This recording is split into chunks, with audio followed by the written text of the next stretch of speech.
So today we will try to understand about the basic philosophical things that are included while considering sustainable development. So why sustainable development than the traditional or conventional version of development? Okay, we have already some concept. We have that what development means. Whenever we talk about our present scenario, we say that our state is not as much developed as the Western world. And how do we measure that development? How this Western world is developed than us? How do we measure that? So, actually, promoting sustainable development creates a new debate in society itself. And why only sustainable development, then development, what is already persisting in society?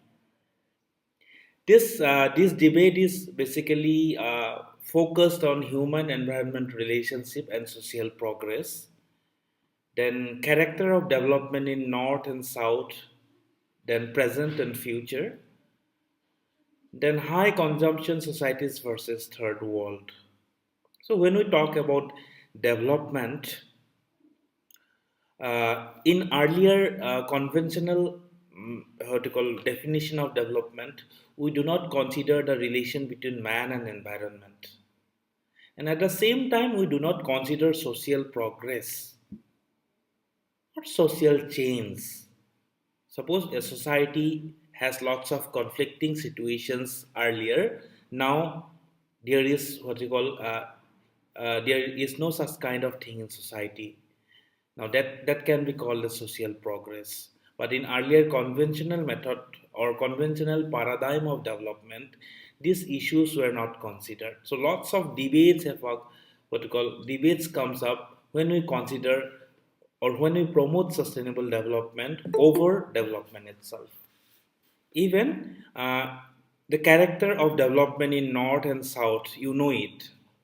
That is why we used to measure development of us as compared to north, means the Western world, and even present and future. What is the present condition of development and what will be the future of this part of the world, or what is the future of the world, how we develop our requirement and how we develop our amenities, how we developed our surrounding. Again, high consumption society versus third world. Now the what you call Western society's consumption what you call rate is quite higher than the third world countries. So it generates a lot of debate while promoting sustainable development over the conventional paradigm of development. Now, why these debates come up is because there is loopholes in conventional approach of development.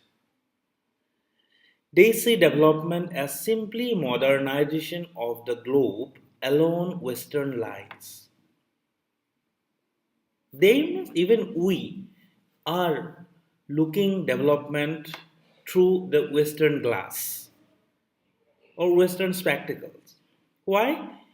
Because we see that Western world has a very structured and specialized society. We see they are quite progressive and quite modern. Now we're also going to define what is modern in that sense.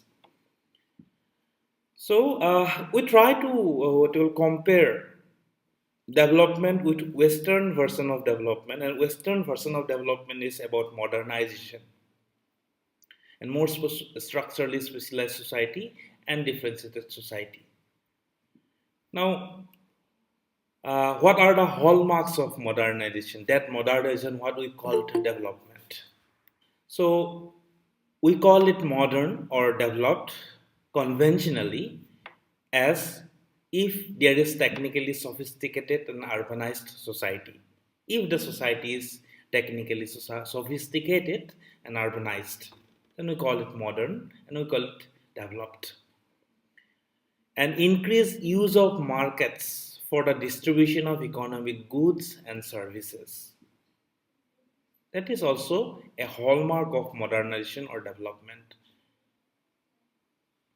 Then we consider development if there is social change. What kind of change?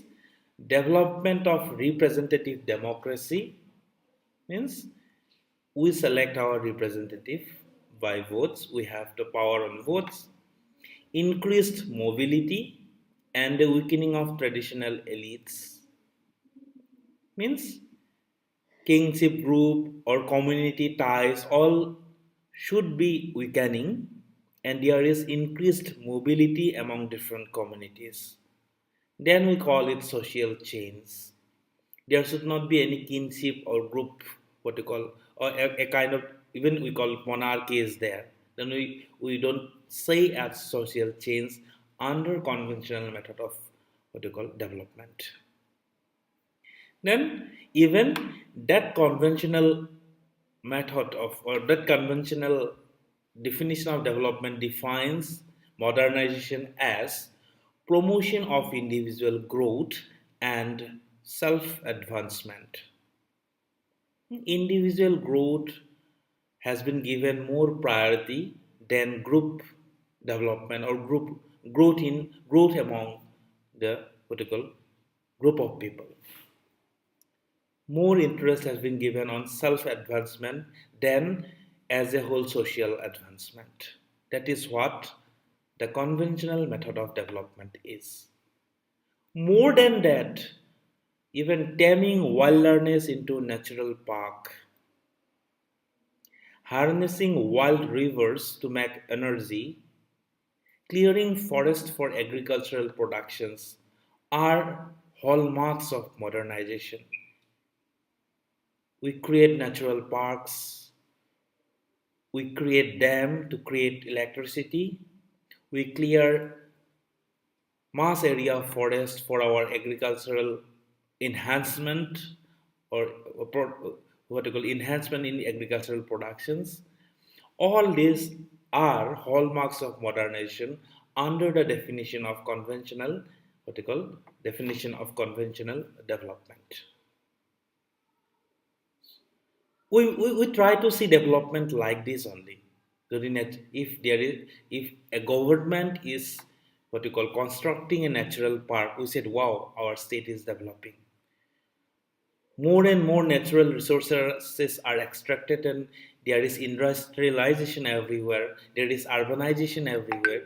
We say, wow, there is modernization and there is development. Is not it? This is what development means for us. Modernization, increasing urban areas, decreasing forests, increasing amount of what you call harnessing natural resources, weakening the traditional what you call uh, elites and kingship, and increasing mobility among different groups, increasing use of market for the distribution of economic goods and services, technically sophisticated society. All these are measures of modernization and development. We measure it like that. But there are loopholes if we consider development like this. Even under that conventional approach, we see economic growth as a slow and what you call a stepwise growth. Now, a traditional society developed to a stage of economic takeoff. Under conventional approach, maybe there will be innovations and technological advancement in that society, in traditional society. Then there will be entrepreneurs, and there will be slowly industries will come up. That is why it is called economic takeoff. Then new industrial and entrepreneurial classes emerges, as you can see the 19th century Britain. Okay, so all societies, according to conventional approach, all society goes through these three economic stages or what you call stages of economic growth. The first stage is about economic takeoff, where the traditional society changes to a new industrial and entrepreneurial society where there is classes of people. Okay, some industrialists, some entrepreneurs will be there. Now, the second stage is about the stage of steady economic growth, which outstrips population growth. There is very good economic growth in second stage, and that stage is also called maturity period. Okay, where the economic growth is far more than population growth of that community. Then last stage of that economic growth is high mass consumption, which allows the emergence of social welfare. This is very important. Means according to conventional approach of development, finally that society will reach that stage where consumption level is very high and social welfare exists. There is no any poverty, there is no people who remain hungry. Everywhere there is welfare. So they measure, or conventional approach of development measures, so consumption as an indicator of social welfare. The more we consume, the better the society is, or the better well off the society is. The more you have the purchasing power to buy anything, whatever you want, better is the or social conditions. In this way, we used to measure development under conventional approach. Now, if we measure development in such a way, can third world society catch up this trend? Let us look at this issue. There are lots of critique against this Western version of development or the conventional version of what we call development. Lots of critics are there. Among them is the modern environmentalism. So it challenges many of the basic assumptions that the Western model of development makes about the use of nature and natural resources, the meaning of progress, and the ways in which society is governed. So over time, there are many critics, but among them, environmental is the one which actually have given much better opposition to the conventional definition of development. It asks the questions of the use of nature and natural resources. It tried to criticize the meaning of progress that we have already discussed in earlier slides. What is progress? Is this the progress we want to see in future? This type of questions the modern environmentalists ask. Is this the future we want? How the society is governed to over the use of natural resources? All these questions we will discuss one by one. This environmentalist focus on economic, social, and ecological dimensions and repercussions of development. So it asks the questions: if there is development, is there any economic justice? Is it socially viable? Is the environment preserved? Or under that trend of development, can you preserve the natural resources for future generation? This type of questions or this type of criticism was placed by environmentalists. So there are seven main key arguments given by modern environmentalists. They are the critique of this Western centric development model. Number one, the meaning of progress. So the environmentalists ask the question or put the question on the meaning of progress itself. What is progress? So under conventional definition of development, the domination of nature has become a key indicator of human progress. Progress means if we can dominate the nature, if we tame the nature, if we have control over nature, that is human progress. In geography, we sometimes also call it possibilism. It makes nature merely to a natural resource base. By considering that definition where the progress is measured by human domination of nature, then we consider nature just as natural resource base. Means the value of nature is only in terms of use of it that has for human being. So uh, it gives meaning, what you call it gives a meaning of nature that has only instrumental value. Instrumental value means these natural resources are only for our consumption, our, we can say, for our entertainment purpose only. The nature is only for our, what you call, oh, our own personal development. But we ignore the intrinsic value of nature. So, what is intrinsic value of nature? As we know, instrumental value means the natural resources are acting as an instrument for our development, for our improvement, for our living, for our life itself. But we ignore the intrinsic value of nature under the conventional definition of development.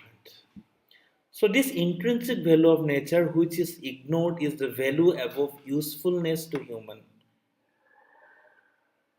Means there are another value of the natural resources more than only in terms of use of human being. We neglect the needs of non-human species and life forms that exist in nature. Is not it? Nature is needed by the other life forms. Nature is needed for overall what you call overall process of the earth system itself. If there is disbalance in the amount of certain resources in the environment, it may wholly collapse the earth system as a whole. So there is intrinsic value of nature. Nature is not just for human consumption. And when we define the meaning of progress through traditional or conventional way, we actually ignore the intrinsic value of nature and we only consider the instrumental values. Nature only for consumption of human being. We consider this. And this is the number one criticism faced by conventional definition. Number two, prioritized economic growth. This is another criticism faced by conventional definition of development. Now, the high consumption pattern is the hallmark of economic growth. As we have discussed in earlier slides, more we consume, better is our economic growth. Even today, in India itself, we try to measure the purchasing power as economic growth. That country or that state has higher purchasing power, means they can purchase more. They are they are economically in better position than the other. We try to measure economic growth by considering this indicator, consumption. And in doing so, we make a trade off or exchange between economic development and environment. Means more we take from environment, better will be our economic growth. We make a trade off. The more we exploit the forest resources, the more we exploit the water resources, the better is our economic growth. We used to exchange our economic development with environment. And even we have built enhanced legal and technical efforts to address environmental pollution kind of thing. Okay? Even we have met all these legal and technical efforts. And that conventional development or definition of development also assumes that this kind of environmental deterioration that comes up due to economic growth is inevitable. It is obvious and it is a consequences of development.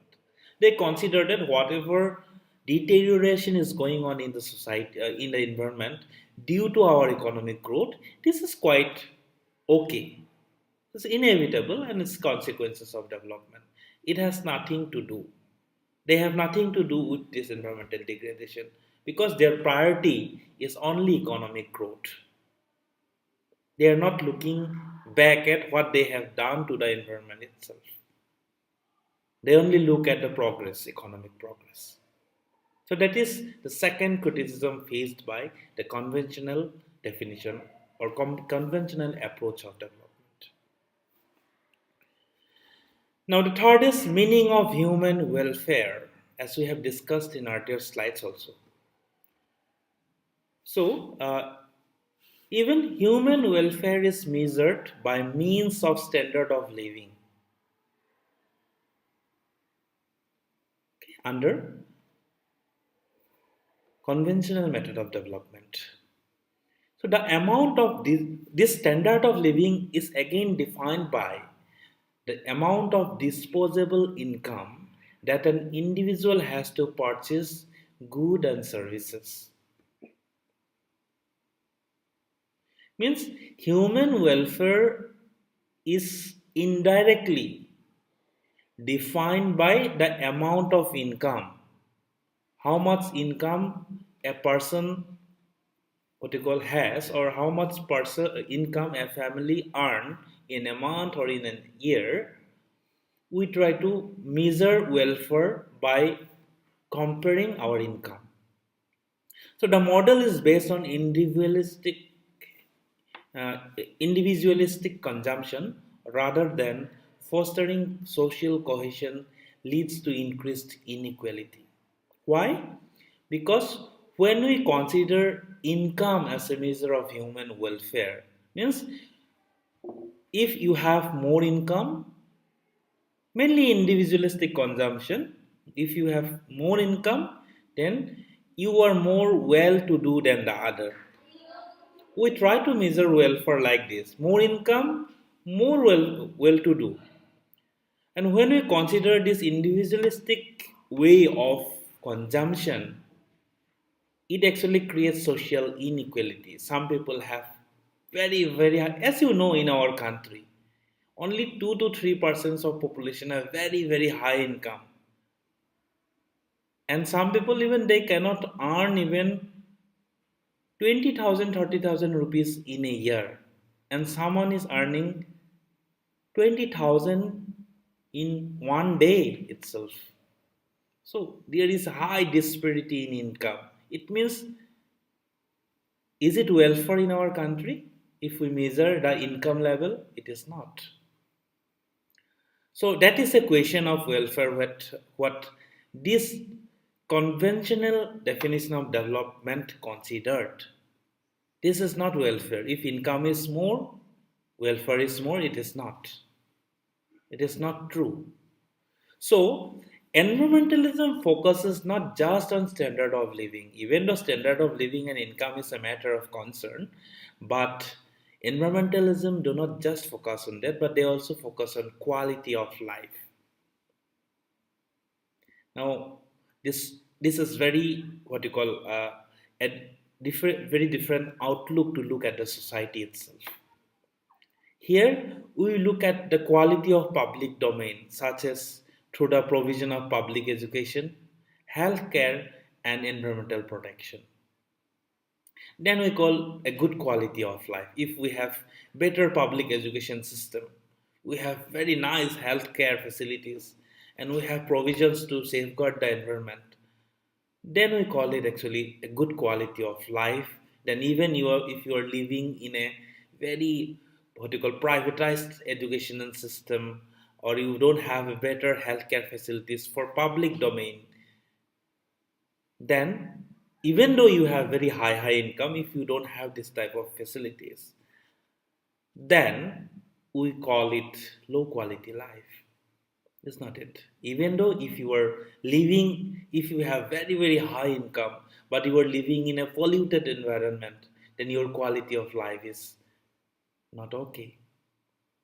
If you have, if you have very high income, so you are well to do, but you fell sick in every month and there is no good hospital around, so even it may be considered as not a good quality of life.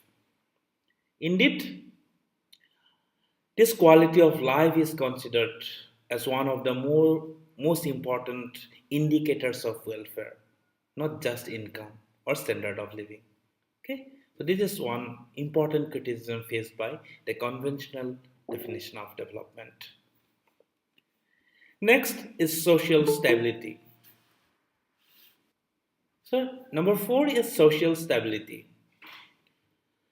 The conventional model ignores the fact that social stability requires the preservation of natural resources, as we have mentioned in earlier slides and again. So, the conventional method do not care about environment. They have a trade-off between economic growth and what you call environment. So, even they consider that environmental degradation is just a consequence of economic growth. So it doesn't that model even doesn't consider the preservation of natural resources. But preservation of natural resources is very much interlinked with our social stability. How stable our society is, how well-to-do our society is all depend upon how much resources we have, how we care our natural resources, and how we care our environment. As for example, suppose there is loss of biodiversity in agricultural system.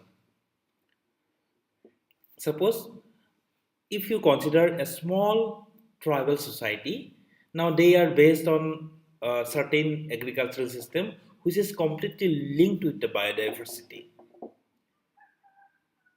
Suppose they used to do wet rice cultivations, and in the same way there are floras and faunas they used to consume that grows alongside with their wet rice cultivation.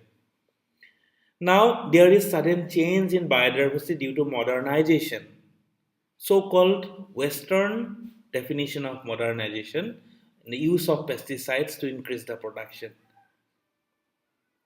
And ultimately, it will impact the whole ecosystem. The whole agricultural system will change and will ultimately impact food supply. Now, whatever they use, this small tribal society is consuming from that part of the land, now they have to depend on other what you call alternatives. Now, if this food supply changes or even the food chain changes, it increases the vulnerability of that local community. Maybe it will impact overall health and social unrest in the society itself. Hence, there is decreasing what you call quality of resources due to this what you call impact of loss of biodiversity on food supply and food chain, and ultimately it may have impact on health. There is there might be competition for more resources now. So lots of means there will be some kind of impact on the society as a whole, and ultimately it will shake the society as a whole. So that kind of social stability and its relation with preservation of natural resources or biodiversity, you can say, is ignored by the conventional definition of development. Now, the fifth aspect is the ignorance, the aspect of exploitation. Even the Western development is based upon the exploitation of not only West's own natural resources base, but that of many third world societies. How they are exploiting? Now they will import the natural resources that are available in third world countries, maybe in case of timber, in case of ore, and they will manufacture all these things and they will sell this product to the same country at very very higher price. So indirectly this west world is exploiting the third world. It's not it. Even they own natural resources base is being exploited by them. Now they are also trying to exploit the natural resources that are still unexplored, unexploited in the third world countries, like in Africa, like in maybe in case of India during 19th century. Now Britain they used to import lots of timber from India. Is not it? A kind of exploitation to the third world,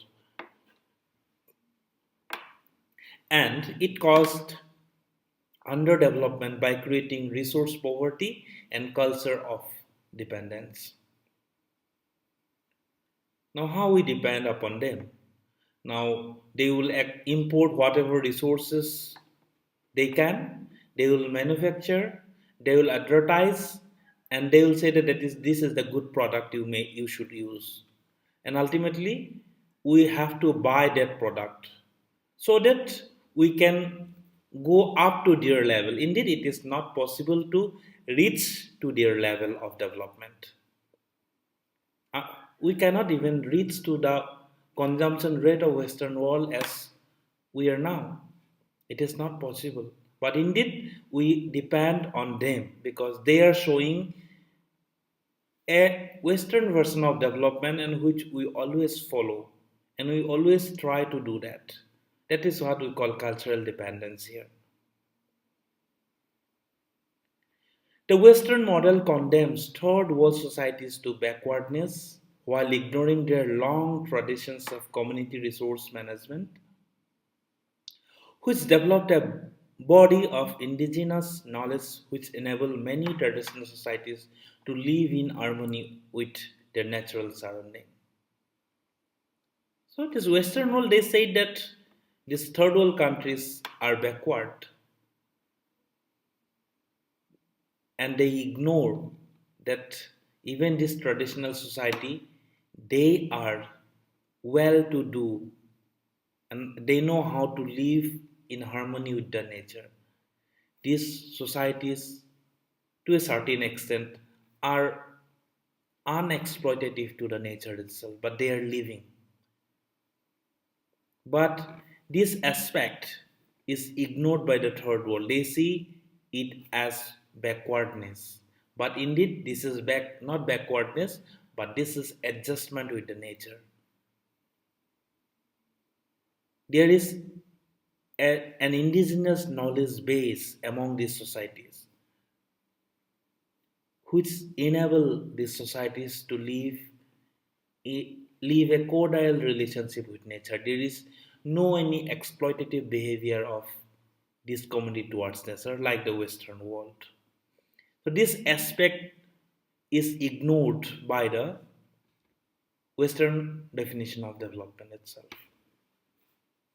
Then number six, it that development model is non-futuristic.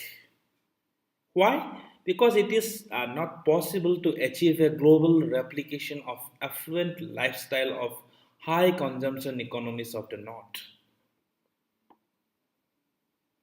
Can we become like United States of America? Can we become like Russia or can we become like Japan? Or all of the countries in the world, can they reach to that level? It is not. It is impossible. This Western world or developed world is showing a wrong kind of development to us. That they are saying that you can reach this, but indeed they have reached that level by exploiting our natural resources, the third world's natural resources. And achieving that kind of development at global scale is not possible. From where all this resource will come? It is not possible. From where all this what you call resources will come, and how will where we will sell all these products? Indeed, this Western world is importing all the natural resources from the third world and they are selling it. That's why they are developed. But at global scale, it is quite impossible. The planet ecosystem cannot absorb pollutions more than certain limit. If every country is contributing pollutants as today United States of America is producing, it will not be possible for the environment and ecosystem to absorb them back. To be noted, United States of America is polluting or contributing pollutants more than 100 or 200 times more than what India used to contribute to this to the pollutants or to total volume of pollutants in the environment. So if all countries starts doing all these things, industrialization, they build factories and all these things, can the ecosystem absorb all these pollutants? No, there is limit to this. It is impossible. And more than that, there is not enough natural resources to support such development. We don't have much resources as we have discussed already. Number seven, the limit to economic growth. As we have discussed, the amount of resources in the planet is finite. It is limited only. And the ability of biosphere to absorb the effect of human activities is also dependent carrying capacity of planet, which is also limited. Even our carrying capacity is also limited, resource is also limited. Therefore, there is limit of growth imposed by these factors, which is ignored by the conventional model of development. So even do we have technological advancement which enable more resource efficiency, means even in minimum resources we can what you call manage our economic growth, but it will not be possible to overcome the limitations set by the nature itself. We cannot overcome the limitation of carrying capacity and finite natural resources. That is why there is limit to economic growth itself. Even though the third world countries may dream of that kind of growth that the developed countries have achieved right now, but it will not be possible. Until we reach that, the whole resources will be exploited and the planet cannot bear. Ultimately, there will be no welfare in the society as a whole. There will be health issues due to increase in what we call pollutions. There will be impact if we distort the food chain and food supply to the local communities, and ultimately it will destabilize the society and country and a world as a whole. So even this limit to economic growth was not considered by conventional method of or conventional approach of development. Further, uh, the post-war experience of growth is exceptional and contingent. Exceptional because it cannot be replicated across space, as we have mentioned. Because what type of development we have seen in Western world in northern countries, it cannot be replicated in the southern world. That is why whatever development we have seen by considering those aspect of development that has been taken by conventional definition is exceptional to certain countries only. We cannot actually replicate it or we cannot have that kind of development over the globe. And it is contingent because it can be applied upon a short term perspective. this type of development will not last forever and ever.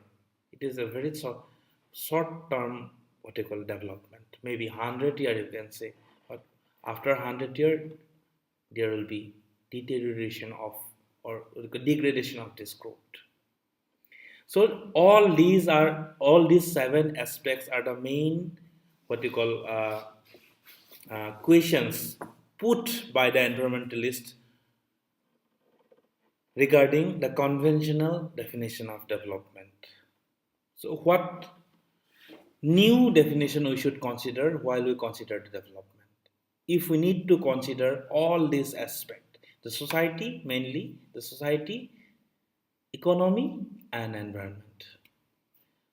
So many environmental development models have emerged to replace the old development paradigm, what we call conventional here right now, to fulfill human material and non-material needs, advancing societies, expanding organizational effectiveness, protection of natural resources at the same time, valuing natural and non-human life form, which we call intrinsic values, then creating ecological societies that lives in harmony with nature and common future of mankind. So while considering development, we need to consider all these aspects. That is why we can ignore the earlier definition of development means urbanized doesn't mean development. Technologically sophisticated doesn't mean development. Economic growth doesn't mean development. We have to consider all these aspects.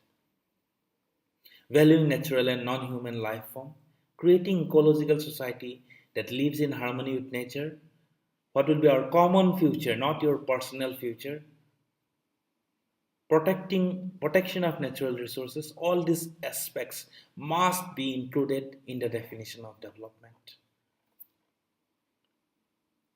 So the aim of sustainable development, the word sustainable development comes up here, which aim at promoting a form of development that it contains within ecological carrying capacity, very important, which is socially just and economically inclusive. Okay, so while considering or while promoting development, we should consider this new form of development, which consider these three aspects. What? Ecological carrying capacity means if the ecology has the carrying capacity maintained or not, if protection of natural resources is there or not, are we valuing natural and non-human life forms or not? Second category we should consider while considering a new form of development is social, must be socially just. Means, is it inclusive to all or not? Even economically, means everybody is getting their what you call a required share of resources or not, or if somebody is getting more resources than other, if there is inequality in welfare and standard of life, or if there is inequality in income, quality of life, we should look at that. If it must be socially just, everyone should have equal opportunity both in economic and social term. So that is why we consider sustainable development, which is a new part of, or it's a part of new efforts to integrate environmental, economic, and social considerations into a new development paradigm. Okay, here we just not only consider what you called urbanization only, or economic growth only, or only we are talking about technological advancement. We here include, because it is inclusive to environmental, economic, and social considerations. That is what sustainable development means. So that much for today. In last class also we have discussed few aspects. So if we get time, and we will rediscuss it in the next part.